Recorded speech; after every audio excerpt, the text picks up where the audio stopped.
Bonjour à tous pour cette présentation en format virtuel sur l'état d'avancement de la mise au point d'un vaccin contre la Covid-19. Donc, je suis le docteur Odile Launay, je suis infectiologue à l'hôpital Cochin et à l'Université de Paris. Et je travaille plus spécifiquement sur la recherche vaccinale depuis maintenant bientôt 20 ans et donc en lien étroit avec les industriels qui développent des vaccins.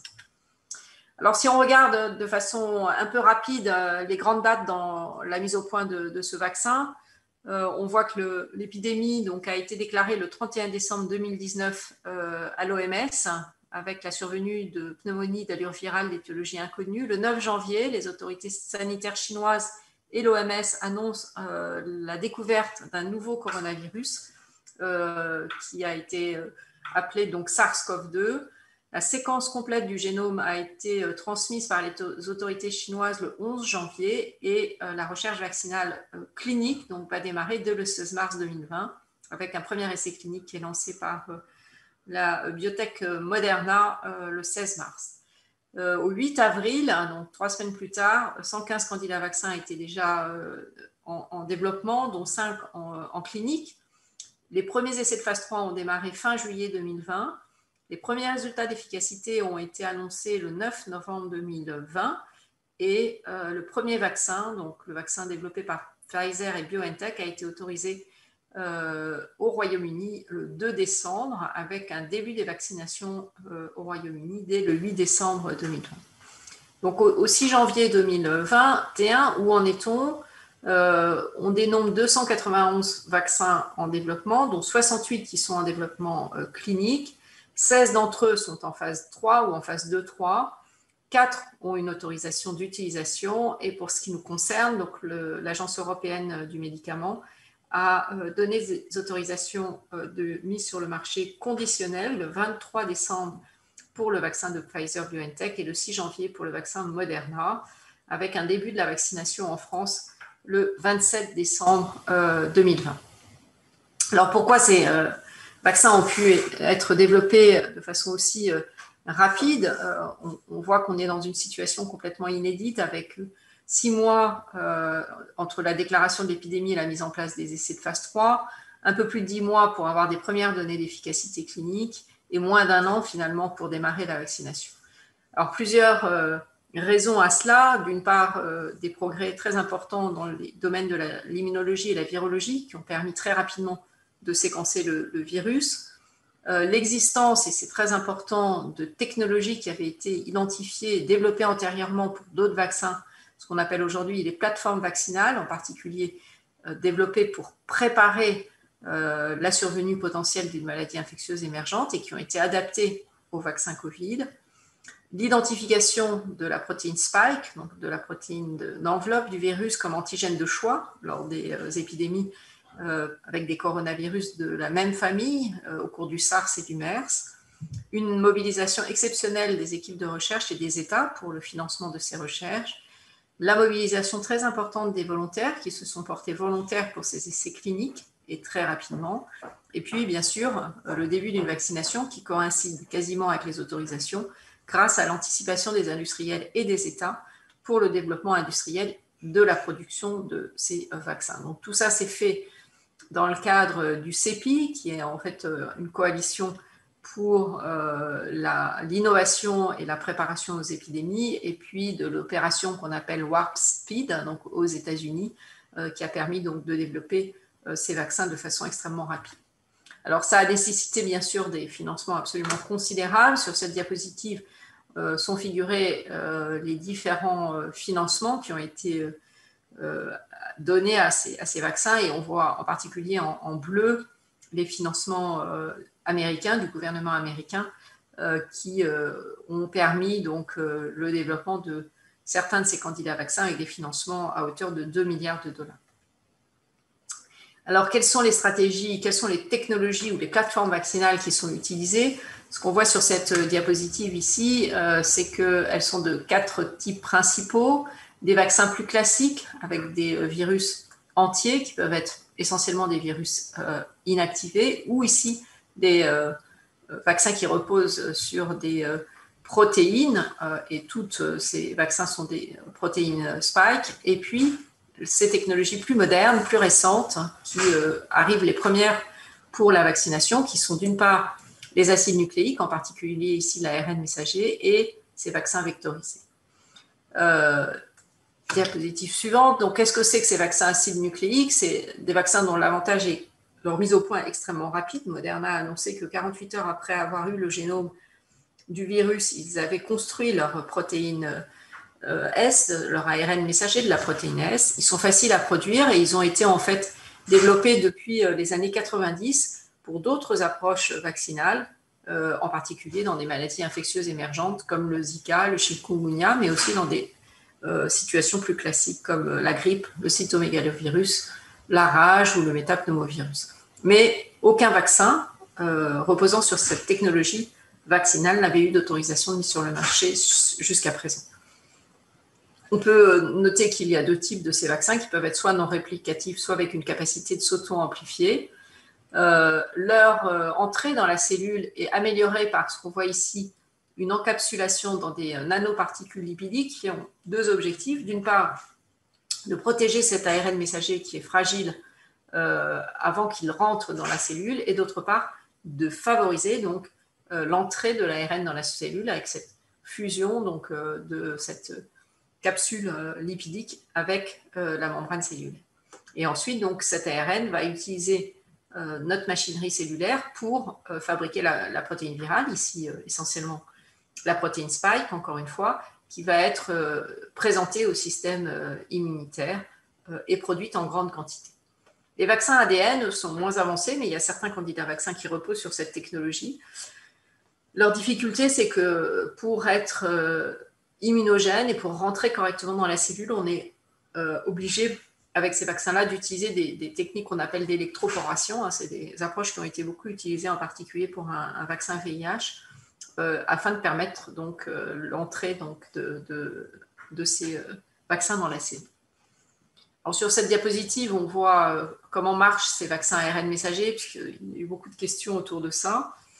Ça, c'est un schéma qui est issu donc, d'une publication du New England. On voit ici donc l'ARN messager qui va donc permettre la production de la protéine S, encapsulée dans cette nanoparticule lipidique. Donc, c'est ça qui est administré. Ensuite, donc, ça va fusionner dans la cellule, ça va utiliser le ribosome et produire ici la protéine S qui va permettre donc la production, la présentation au système immunitaire et la production des anticorps anti-spike.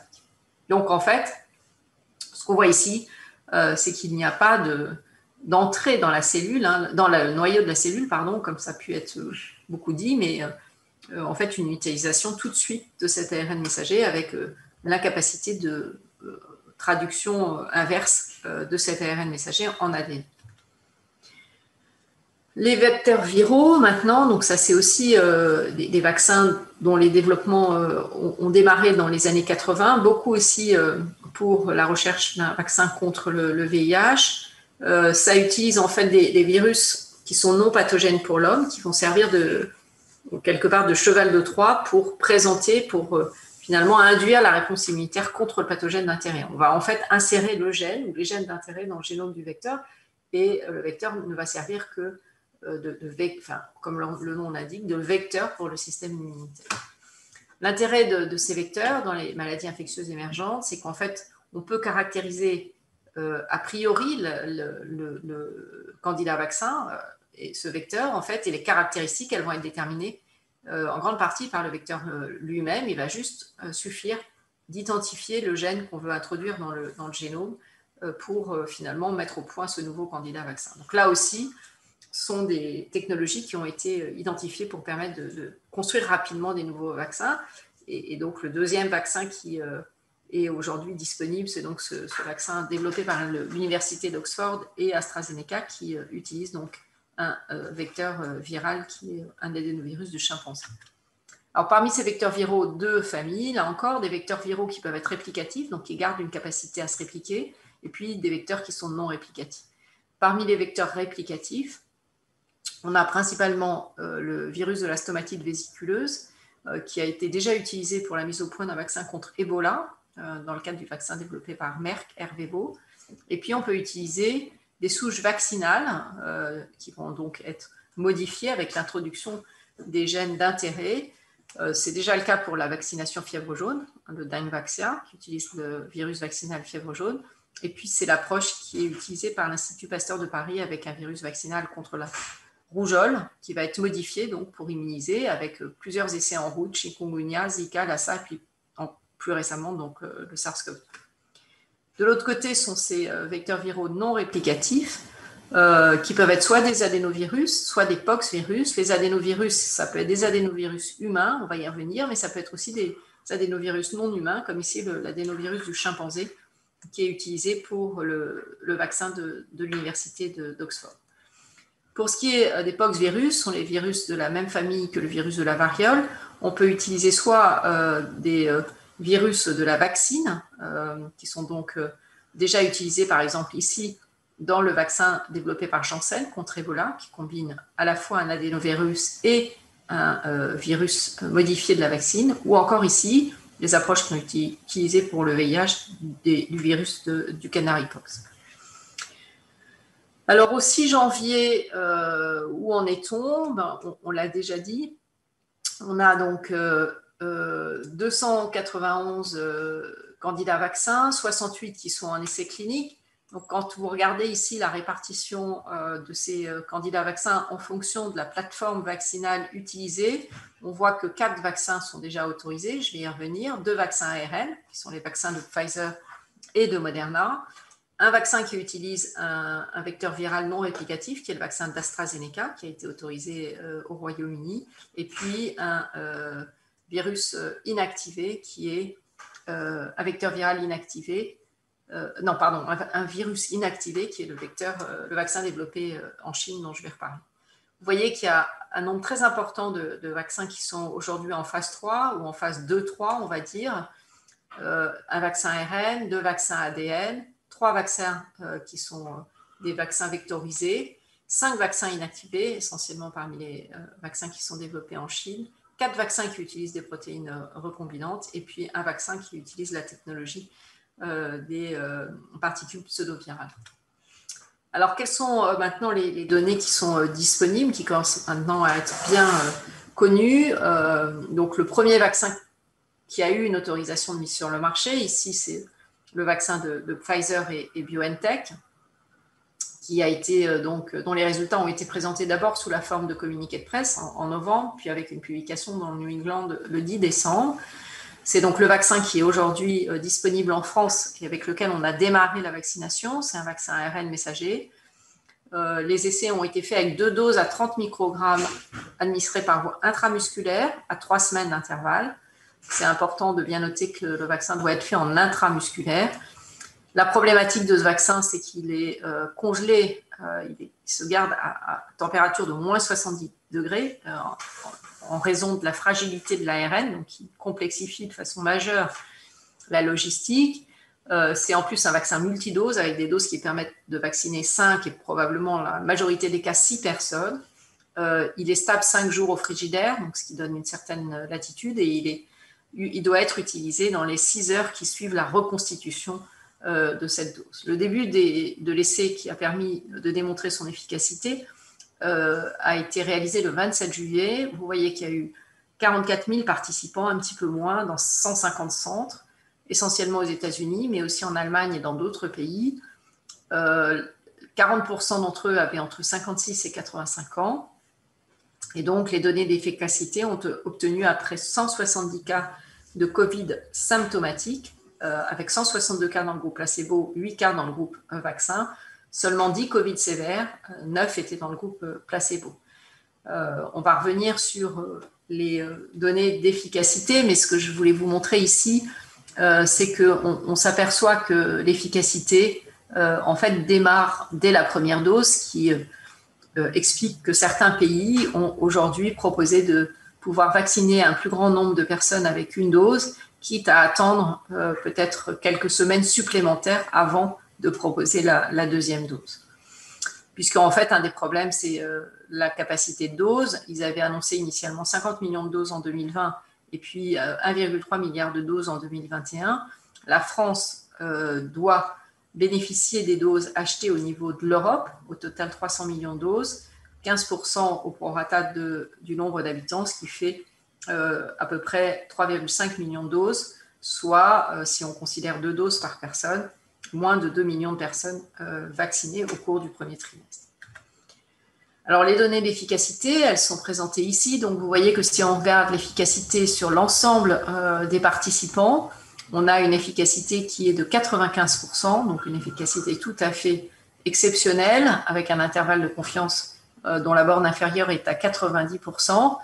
Et ce qui est intéressant, c'est qu'on voit que cette efficacité, elle est relativement bien conservée entre les tranches d'âge, même si finalement le nombre de personnes de plus de 65 ans et surtout de plus de 75 ans est relativement faible, ce qui en tous les cas pour les plus de 75 ans ne permet pas de mesurer avec précision son efficacité, mais on peut quand même dire qu'il semble y avoir une efficacité, y compris chez les personnes plus âgées. Alors, en termes d'effets indésirables, on a sur cette diapositive donc présenté ici d'une part les effets indésirables locaux et ici les effets indésirables généraux, donc ce qu'on appelle la réactogénicité. Donc, rien de très exceptionnel, si ce n'est peut-être que ces effets sont plus fréquents que ce qu'on observe avec les vaccins habituels, mais il faut être attentif au fait que dans ces essais, la fréquence des effets indésirables dans le groupe placebo est relativement importante, ce qui veut dire que quand on demande aux participants d'être vigilants sur les effets indésirables, ils vont rapporter un nombre d'effets indésirables finalement qui est au-delà de ce qui va probablement être rapporté en vaccination de routine. Pour ce qui est des signes généraux, les plus fréquents, en tous les cas ceux qui peuvent avoir un impact sur l'activité quotidienne, c'est la fatigue, avec des grades 3 de l'ordre de 4% et les céphalées. Et on sait depuis la mise en place de cette campagne de vaccination qu'il existe aussi des réactions allergiques ou anaphylactiques ou anaphylactoïdes qui sont liées en fait à la capsule lipidique, plus spécifiquement au PEG, au pegylé, à la substance pegylée qui permet de solidifier cette capsule, avec des réactions anaphylactiques qui sont de l'ordre de 10 fois plus fréquentes qu'avec les vaccins habituels, c'est-à-dire qu'on passe d'un risque de choc anaphylactique de 1 pour 1 million à 1 pour 100 000 et qui justifie de surveiller ces personnes vaccinées pendant environ 15 minutes après la vaccination. Pour ce qui est des données donc, de Moderna, là aussi, il y a eu d'abord des communiqués de presse, puis une publication. Dans cet essai sont des doses à 100 microgrammes, toujours en intramusculaire, à 4 semaines d'intervalle. Le vaccin est congelé à -20 avec une stabilité au frigidaire qui n'est pas encore définie, à ma connaissance. Ils ont démarré fin juillet, ils ont inclus 30 000 participants uniquement aux États-Unis. Ce qui est intéressant, c'est qu'on a 30% des participants qui ont des facteurs de risque de faire des formes graves.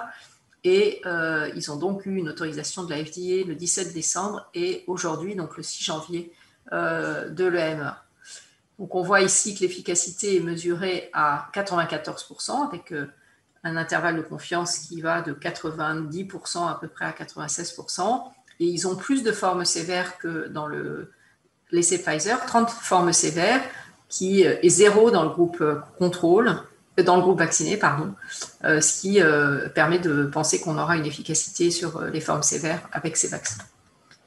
Alors ici, sur cette diapositive, vous avez, comme pour l'essai Pfizer, les données d'efficacité, soit ici sur le critère principal après la deuxième dose, mais on voit que là aussi, après la première dose, on a une efficacité qui est mise en évidence. Et on a aussi les données d'efficacité selon les sous-groupes de personnes. Donc, on voit que l'efficacité semble un petit peu plus faible chez les plus de 65 ans, mais avec une efficacité qui reste tout à fait satisfaisante, de 86%. On a une efficacité comparable chez les hommes et chez les femmes. Elle reste tout à fait satisfaisante chez les personnes à risque et pas de différence évidente selon les sous-groupes ethniques. Un tout petit mot sur cette diapositive qui permet de répondre en partie au risque à l'effet sur la transmission. Ils ont testé de façon systématique avant la deuxième dose tous les participants et ils ont retrouvé donc une 14 cas donc, de portage asymptomatique chez les personnes qui avaient reçu une dose de vaccin contre 38 chez ceux qui avaient reçu le placebo, donc une diminution par 3 du portage dans cette population, c'est un signe indirect et préliminaire, mais qui peut laisser penser que ces vaccins seront efficaces sur le portage et la transmission. En termes d'effets indésirables, je vais passer, on a à peu près les mêmes types d'effets indésirables, essentiellement ici, donc les douleurs au site d'injection, et en termes d'effets indésirables généraux, des céphalées, ici, qui surviennent dans une proportion relativement importante de cas, de la fatigue également, et des douleurs musculaires et articulaires. Dernière présentation de publication, donc les résultats de l'essai d'AstraZeneca, donc un vaccin vectorisé, 2 doses. Ce qui est un petit peu compliqué, c'est qu'ils ont poolé dans ces résultats des participants qui avaient reçu des demi-doses en première administration, une dose complète, avec un intervalle de dose qui était entre les 2 doses qui était variable, puisque c'est une deuxième dose qu'ils sont ajoutées dans un deuxième temps, et puis des participants qui ont reçu la dose complète à 4 semaines d'intervalle. L'avantage majeur, c'est que le vaccin se garde au frigidaire, quand on regarde les résultats d'efficacité, la protection combinée, elle est à 70%, mais en fait, ils ont 90% d'efficacité si on s'intéresse au premier groupe de participants, donc un espacement des doses et une demi-dose en première administration, et 62% pour 2 doses complètes.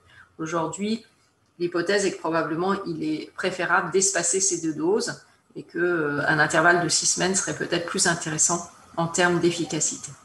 Aucune hospitalisation ou cas grave chez les participants vaccinés, mais avec un nombre de données qui est relativement faible.